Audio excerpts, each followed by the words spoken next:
کوئی لمحہ آپ کی زندگی میں ایسا آتا ہے جہاں سے زندگی بدلنا شروع ہوتی ہے۔ آپ خواب سے جاگتے ہیں، آپ کے گرد بنی شیشے کی نقلی دنیا چھناکے سے ٹوٹ جاتی ہے۔ پھر کئی برس گزر جائیں تب بھی آپ کو وہ شخص، مقام، وقت، ہر شے یاد رہتی ہے جس نے آپ کو جھنجھوڑ کے جگایا ہوتا ہے۔ ہماری زندگی کو مکمل کرنا دوسرے انسانوں کا کام نہیں ہے۔ دوسرے انسان آپ کے کچھ حصوں کی چابیاں ہیں، لیکن آپ کوئی ایسا صندوق نہیں ہے جسے کسی دوسرے انسان کے حوالے کر دیا جائے۔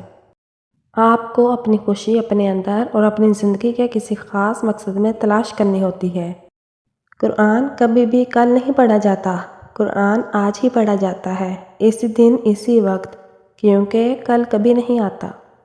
ہمارا سب سے بڑا مسئلہ ٹینشن ہے، وہ ٹینشن جو دوسرے انسان اپنی تلخ کلامی یا ناراضی کی وجہ سے ہمیں دے دیتے ہیں۔ ہر روز ہمیں ارد گرد کسی طرف سے ٹینشن ملتی رہتی ہے۔ جو تحمل سے اپنے دوست کی خطاؤں کو معاف کرتا ہے، اس سے ہی اللہ بخت لگاتا ہے، اور یہ خوش بختی اس کو مزید اچھی دوستیاں عطا کرتی ہے۔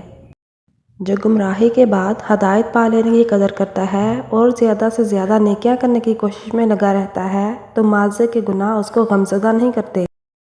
انسان میں ہر روز تبدیلی آتی ہے، جو لوگ بدلتے نہیں ہیں ان سے ٹھہرے پانی کی بو آنے لگتی ہے۔